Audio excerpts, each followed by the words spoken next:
వర్తమానం వార్తలకు స్వాగతం. నేను మీ ఉదయ్ కుమార్. ఈరోజు వార్తల్లోని ముఖ్యాంశాలు. అహ్మద్ ఆస్ట్రేలియా హీరో అని కొనియాడిన ఆ దేశ ప్రధాని అల్బనీస్.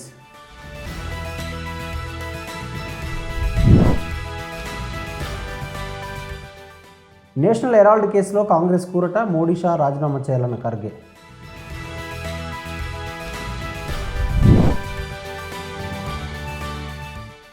ఎఫ్ఆర్బిఎం నుంచి మినహాయింపు ఇవ్వాలని కేంద్రాన్ని కోరిన తెలంగాణ.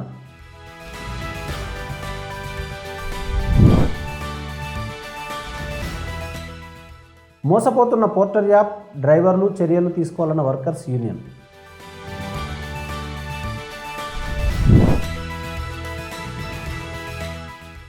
ప్రశాంతంగా ముగిసిన పంచాయతీ ఎన్నికలు.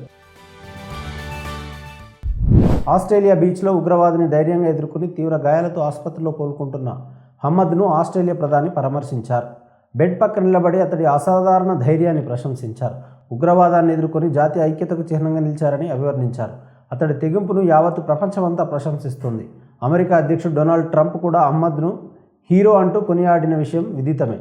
మరోవంక అహ్మద్ను పరామర్శించిన అనంతరం ఆస్ట్రేలియా ప్రధాని చేసిన ట్వీట్ పలువురిని ఆకట్టుకుంటుంది. అహ్మద్, నువ్వు ఆస్ట్రేలియన్ హీరోవి. ఇతరులను కాపాడడం కోసం నీ ప్రాణాలకు పణంగా పెట్టేందుకు నువ్వు వెనకాడలేదు. బాండీ బీచ్ వద్ద కాల్పులు జరుపుతున్న చోటుకి పరిగెత్తుకుంటూ వెళ్ళి ఉగ్రవాది నిరాయుధుడిని చేశావు. అత్యంత క్లిష్ట సమయాల్లోనే ఆస్ట్రేలియన్ల గొప్పదనం అందరికీ కనిపిస్తుంది. ఆదివారం రాత్రి అచ్చంగా మేము చూసింది అదే. ప్రతి ఆస్ట్రేలియన్ తరఫున మీకు నేను కృతజ్ఞతలు తెలియజేస్తున్నాను అని ఎక్స్లో పేర్కొన్నారు. కాగా ఉగ్రవాదిని లొంగిపోయేలా చేసిన తర్వాత అల్ అహ్మద్ తీవ్రంగా గాయపడ్డాడు. అల్ అహ్మద్పై అనేకసార్లు కాల్పులు జరిగాయి. అతనికి చేతికి, భుజానికి గాయాలయ్యాయి. అతని పరిస్థితి స్థిరంగా ఉందని ఆసుపత్రి వర్గాలు తెలిపారు. ఆ తర్వాత ఆస్ట్రేలియా ప్రధాని విలేకరులతో మాట్లాడుతూ దేశాన్ని విభజించడానికి భయం లేదా ద్వేషాన్ని అనుమతించవద్దని హెచ్చరించారు. ఉగ్రవాదులు కోరుకునేది ఇదే, కానీ మన దేశాన్ని విభజించడానికి మేము అనుమతించమని ఆయన అన్నారు. మేము ఐక్యంగా ఉంటాము, మేము ఒకరికొకరు ఆలింగనం చేసుకుంటాము, మేము దీనిని అధిగమిస్తామని అన్నారు. ఆదివారం సాయంత్రం ఉగ్రదాడి సమయంలో అహ్మద్ తన స్నేహితుడితో కలిసి కాఫీ షాప్లో కాఫీ తాగుతున్నారు. అక్కడ మారణహోమం జరుగుతుండటాన్ని చూసి అహ్మద్ చలించారు. ఇంట్లో విషయం చెప్పమని స్నేహితుడికి చెప్తూ ఉగ్రవాది నుంచి తుపాకీని లాక్కున్నాడు. ప్రాణాలు పోతాయని తెలిసి కూడా తెగింపు ప్రదర్శించాడు. ఈ క్రమంలో అతడికి గాయాలయ్యాయి. కాగా దాడి చేసిన వారిలో ఒకరిని సంఘటన స్థలంలోనే కాల్చి చంపారు. రెండవ వ్యక్తి తీవ్రంగా గాయపడ్డాడని పోలీసులు తెలిపారు. అధికారులు ఈ సంఘటనను ఉగ్రవాద చర్యగా ప్రకటించి దర్యాప్తు చేస్తున్నారు. ఈ దాడి ఆస్ట్రేలియాను కుదిపేసింది. ఎందరో ప్రాణాలను కాపాడిన అల్ అహ్మద్ను ప్రతి ఒక్కరూ ప్రశంసిస్తున్నారు. మరణించిన పౌరులకు నివాళులు అర్పించారు. సిడ్నీలోని కొన్ని ప్రాంతాల్లో ఆ దేశ జెండాలను అవనతం చేశారు. కాగా యావత్ దేశం సంతాపం పాటిస్తున్నందున అదనపు భద్రతా చర్యలు తీసుకున్నారు. నేషనల్ హెరాల్డ్ కేసులో సోనియా గాంధీ, రాహుల్ గాంధీలపై ఈడీ దాఖలు చేసిన మనీ లాండరింగ్ అభియోగాన్ని పరిగణలోకి తీసుకోవడానికి ఢిల్లీ కోర్టు నిరాకరించిన విషయం తెలిసిందే. ఈ నేపథ్యంలో ప్రధానమంత్రి నరేంద్ర మోడీ, కేంద్ర హోంమంత్రి అమిత్ షా రాజీనామా చేయాలని కాంగ్రెస్ డిమాండ్ చేసింది. విపక్షపై బీజేపీ ప్రతీకార రాజకీయాలకు చేయడాన్ని చూసి కాంగ్రెస్ కేడర్ ఆందోళన చెందుతుందని, ఏజెన్సీల దుర్వినియోగానికి వ్యతిరేకంగా తన బలాన్ని ప్రదర్శిస్తుందని ఖర్గే పేర్కొన్నారు. మేము పార్లమెంట్ లోపల వెలుపల వారితో పోరాడుతూనే ఉంటాము. ఏదో ఒకరోజు వారికి గుణపాఠం చెప్తామని పార్టీ అధ్యక్షుడు మల్లికార్జున ఖర్గే విలేకరుల సమావేశంలో అన్నారు. నేషనల్ హెరాల్డ్ కేసు కేవలం రాజకీయ కక్ష సాధింపు తప్ప మరొకటి కాదు. అందుకే ఈ కేసు దాఖలు చేశారు. సిబిఐ, ఈడీలను ఉపయోగించి కాంగ్రెస్ నాయకులను, ముఖ్యంగా గాంధీ కుటుంబాన్ని వేధించాలని వ్యక్తులు లక్ష్యంగా చేసుకుంటున్నారు.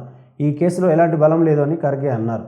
నేషనల్ హెరాల్డ్ కేసులో కోర్టు తీర్పు బీజేపీకి చెంప దెబ్బ లాంటిది. మోడీ షా రాజీనామా చేయాలి, ఎందుకంటే వారు ఇలా ప్రజలను వేధించకూడదని పార్టీ నాయకులు కేసీ వేణుగోపాల్, అభిషేక్ సింఘ్వి, జయరాం రమేష్, పవన్ ఖేరాతో జరిగిన విలేకరుల సమావేశంలో ఖర్గే అన్నారు. వారు అలాంటి పనులు చేస్తే ప్రజలు సహించరని వారు తెలుసుకోవాలని ఆయన అన్నారు. దర్యాప్తు సంస్థలు కాంగ్రెస్ అగ్రనాయకత్వాన్ని విచారణకు పిలిపించినప్పుడు కాంగ్రెస్ ఈ అంశంపై రాజకీయంగా పోరాడుతుందని ఖర్గే అన్నారు. మేము వీధుల్లో, పార్లమెంట్లో, దాని వెలుపల పోరాడుతూనే ఉంటాము, వారికి గుణపాఠం నేర్పుతామని ఆయన అన్నారు.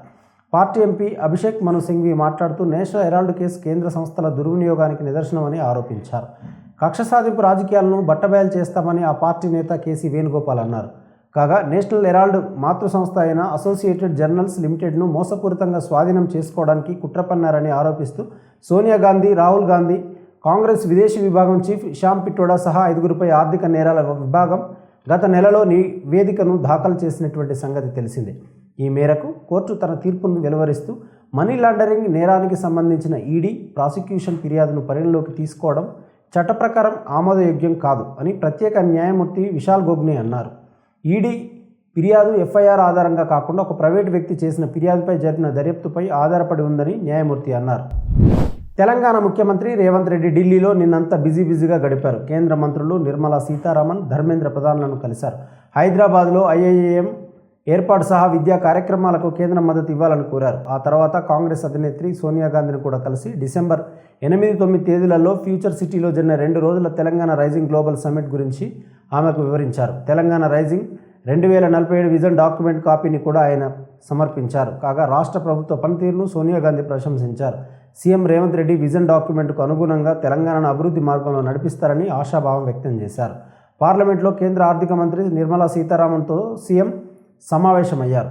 రాష్ట్రంలో 105 నియోజకవర్గాలలో నిర్మించబోయే యంగ్ ఇండియా ఇంటిగ్రేటెడ్ స్కూల్లో ఉన్నత విద్యాసంస్థలో మౌలిక వసతుల కల్పన కోసం తెలంగాణ ప్రభుత్వం సమీకరించబోయేటువంటి 30,000 కోట్ల రుణాలను ఎఫ్ఆర్బిఎం నుంచి మినహాయించాలని విజ్ఞప్తి చేశారు.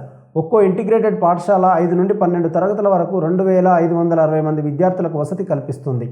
దీని ద్వారా 2.70 లక్షల మంది విద్యార్థులకు ప్రత్యక్షంగా ప్రయోజనం చేకూరుతుంది. ఈ 105 పాఠశాలను అత్యాధునిక సౌకర్యాలు, ప్రయోగశాలలు, ఆట స్థలాలు నిర్మించడానికి 21,000 కోట్లు అవసరమవుతాయని, జూనియర్ కళాశాలలు, డిగ్రీ కళాశాలలు, సాంకేతిక సంస్థలలో మౌలిక సదుపాయాలను ఆధునీకరించడానికి మరో 9,000 కోట్ల రూపాయలు అవసరమని ముఖ్యమంత్రి కేంద్ర మంత్రి సీతారామన్తో అన్నారు. విద్యా వ్యయాన్ని మానవ వనరుల అభివృద్ధిలో పెట్టుబడిగా చూడాలని మంత్రిని కోరారు. కాగా ముఖ్యమంత్రి చొరవను ఆర్థిక మంత్రి ప్రశంసించారు. అదే సమయంలో కేంద్ర విద్యా మంత్రి ధర్మేంద్ర ప్రధాన్తోనూ సీఎం ప్రత్యేకంగా సమావేశమయ్యారు.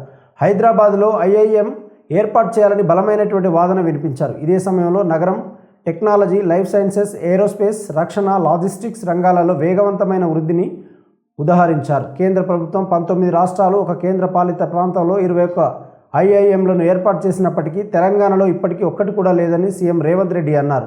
ఐఐఎం కోసం యూనివర్సిటీ ఆఫ్ హైదరాబాద్ క్యాంపస్లో రాష్ట్రం ఇప్పటికే 200 ఎకరాలను గుర్తించింది. తక్షణమే తరగతులు ప్రారంభించేందుకు ట్రాన్సిట్ క్యాంపస్ సిద్ధంగా ఉంది. రాష్ట్ర ప్రభుత్వం అవసరమైన అనుమతులు మంజూరు చేస్తుందని, అవసరమైన సౌకర్యాలు కల్పిస్తుందని ముఖ్యమంత్రి చెప్పారు. మరిన్ని కేంద్రీయ విద్యాలయాలు, జవహర్లాల్ నవోదయ విద్యాలయాలు ఏర్పాటు చేయాలని సీఎం విజ్ఞప్తి చేశారు. కాగా కేంద్ర మంత్రులతో సమావేశాల్లో తెలంగాణ ఎంపీలు మల్లు రవి, చామల కిరణ్ కుమార్ రెడ్డి, మందాడి అనిల్ కుమార్, ఢిల్లీలో రాష్ట్ర ప్రభుత్వ ప్రత్యేక ప్రతినిధి జితేందర్ రెడ్డి తదితరులు పాల్గొన్నారు. రాష్ట్రంలో దోపిడీకి గురవుతున్న పోర్టర్ యాప్ డ్రైవర్ల సమస్యలను పరిష్కరించడానికి కార్మిక శాఖ తక్షణ జోక్యం చేసుకోవాలని Telangana gig and platform workers union విజ్ఞప్తి చేసింది. ఈ మేరకు కార్మిక కమిషనర్కు ఒక వినతి పత్రం సమర్పించారు. తరచుగా చెల్లింపు కోతలతో పోర్టర్ యాప్ డ్రైవర్లు అప్పుల్లో కూరుకుపోతున్నారని, దీంతో మానసిక ఒత్తిడికి గురవుతున్నారని, ఫలితంగా జీవనోపాధి దెబ్బతింటుందని యూనియన్ ఆరోపించింది. డ్రైవర్ల నుండి పదే ఫిర్యాదులు వచ్చినప్పటికీ సదరు పోర్టర్ యాప్ నిర్వహణ సమస్యలను పరిష్కరించలేదని వారు ఆరోపించారు. పెరుగుతున్న ఇంధనం ఖర్చు, వాహన నిర్వహణ, జీవన వ్యయాలకు సంబంధించిన న్యాయమైన బేస్ ఛార్జీల కారణంగా కిలోమీటర్కు రేట్లను పునరుద్ధరించాలని, అలాగే ఆకస్మిక ఏకపక్ష ఛార్జీల మార్పులను నిలిపివేయాలని యూనియన్ డిమాండ్ చేసింది. కస్టమర్లు తమ ట్రిప్పులను రద్దు చేయడంపై డ్రైవర్లకు తప్పనిసరి క్యాన్సలేషన్ ఛార్జీని చెల్లించాలని, వృధా అయ్యే సమయం, ఇంధన ఖర్చును భర్తీ చేయడానికి వారిపై జరిమానా కూడా విధించాలని కూడా కోరింది. అంతేకాదు ఏకపక్షంగా ఖాతా బ్లాక్ చేయడం, తగిన ప్రక్రియ లేకుండా డ్రైవర్లపై జరిమానాలు విధించరాదని కూడా డిమాండ్ చేశారు. ముందస్తు నోటీసు, సాక్ష్యాలను బహిర్గతం చేయడం, సస్పెన్షన్ లేదా ఇతర శిక్షాత్మక చర్యలకు ముందు డ్రైవర్లకు ఓ అవకాశం ఇవ్వాలని యూనియన్ కోరింది. పెరుగుతున్న డీజిల్, పెట్రోల్ ధరలు ఆదాయాన్ని క్షీణింపజేస్తున్నందున ఇతర లాజిస్టిక్స్ ప్లాట్ఫారంల మాదిరిగానే ఇంధన వ్యయ సర్దుబాటు విధానం ఉండాలని యూనియన్ ఒత్తిడి చేసింది.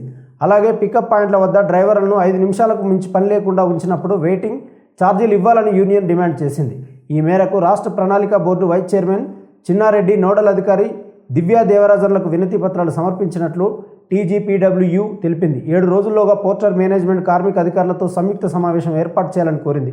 దిద్దుబాటు చర్యలు తీసుకోకపోతే తెలంగాణ అంతటా నిరసనలు తీవ్రతరం చేస్తామని హెచ్చరించింది. అక్కడక్కడ చెదురుమదురు సంఘటనలు మినహా తెలంగాణలో చివరి విడత పంచాయతీ ఎన్నికలు ప్రశాంతంగా ముగిశాయి. ఈరోజు ఉదయం 7 గంటల నుంచి మధ్యాహ్నం 1 గంట వరకు పోలింగ్ జరిగింది. క్యూలో లైన్లో ఉన్నవారికి 1 గంట తర్వాత కూడా ఓటు వేసేటువంటి అవకాశం కల్పించారు. మొత్తం 3,753 సర్పంచ్, 28,410 వార్డు పదవులకు పోలింగ్ పూర్తయింది. మూడో విడతలోనూ ఎలాంటి ఘర్షణలు జరగకుండా పోలీసులు భారీ బందోబస్తు ఏర్పాటు చేశారు. మధ్యాహ్నం 2 గంటల నుంచి ఓట్ల లెక్కింపు చేపట్టారు.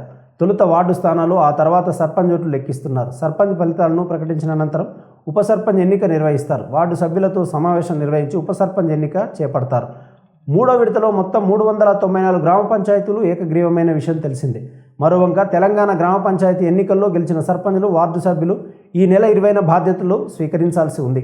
అయితే సరైన ముహూర్తాలు లేవని కావున అపాయింటెడ్ డే ఈ నెల 22కు వాయిదా వేయాలని ప్రజాప్రతినిధుల నుంచి పంచాయతీరాజ్ శాఖకు విజ్ఞప్తులు అందాయి.